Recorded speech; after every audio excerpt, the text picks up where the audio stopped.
Bonjour ou bonsoir à toi qui regarde cette vidéo et bienvenue sur ma chaîne YouTube. Dans la vidéo d'aujourd'hui, on va créer un personnage en se basant sur un archétype assez populaire et que j'apprécie particulièrement, celui de la femme dure à cuire. C'est un archétype pour lequel vous avez forcément des exemples en tête. Que ce soit Trinity dans Matrix, Sarah Connor dans Terminator, Mikasa dans Shingeki no Kyojin, Sonya dans les jeux Mortal Kombat, Elektra, Gamora ou plein d'autres gauchers Marvel, ou encore ma préférée, la mariée dans Kill Bill. Ces femmes entrent toutes dans le moule de l'archétype de la dure à cuire, à des degrés différents bien évidemment, parce que bon, j'adore Mikasa, mais en termes de dure à cuire, elle arrive pas à la cheville de la mariée dans Kill Bill. Bref, la femme dure à cuire a été représentée dans probablement tous les supports de narration qui existent. Cinéma, littérature, jeux vidéo, etc.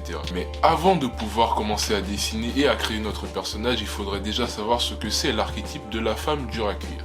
Quels sont les points communs des différents personnages que j'ai cités un peu plus tôt dans la vidéo? Pour quelles raisons est-ce qu'on peut considérer ces femmes-là comme des dures à cuire et pas les autres personnages féminins qui existent dans leur univers respectif? Et surtout, à quoi ressemble une dure à cuire, ou en tout cas à quoi est censée ressembler une dure à cuire? Parce que oui, je l'ai pas dit avant, mais qui dit archétype dit forcément cliché. Donc ce n'est pas parce qu'une femme ne ressemble pas à une dure à cuire qu'elle n'en est pas une et vice versa. Maintenant que ça c'est dit, la première des caractéristiques qui me vient à l'esprit quand je pense à l'archétype de la femme dure à cuire, c'est sa capacité à être intimidante. Parce que la dure à cuire, on va pas se mentir, qui que tu sois, tu n'as clairement pas envie d'être son ennemi. La dure à cuire, c'est l'opposé total d'un autre archétype bien connu, celui de la demoiselle en détresse. La femme dure à cuire, elle n'a pas besoin qu'on vienne la sauver du danger, puisque le danger, eh bien c'est elle. C'est d'ailleurs à mon humble avis l'une des grandes raisons pour lesquelles ces femmes-là sont aussi hautes sur l'échelle de la badacité. De plus, la dure à cuire arbore très souvent un physique que l'on peut qualifier d'athlétique. Cette apparence est souvent là pour justifier ses capacités physiques impressionnantes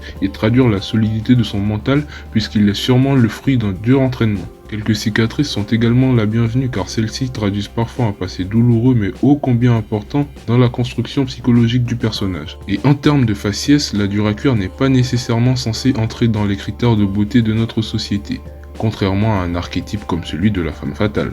En revanche, la dure à cuire doit arborer pratiquement tout le temps une expression dure. Donc tout ce qui est expression de froideur, d'indifférence, de colère, de rage, etc. c'est bon, on prend. Il y a encore plein d'autres caractéristiques qui pourraient définir l'archétype de la femme dure à cuire, mais tu connais la chanson, pour ne pas que la vidéo soit trop longue, je vais m'arrêter là. Maintenant que le décor est posé, je vais pouvoir passer à la table à dessin et créer ce personnage. Donc installe-toi confortablement, c'est parti.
maintenant que le dessin est terminé, résultat final. Comme d'habitude, n'hésite pas à me dire ce que tu penses de ce dessin en commentaire. Je te laisse également le soin de trouver un nom et une histoire à ce personnage parce que ça je l'ai pas fait.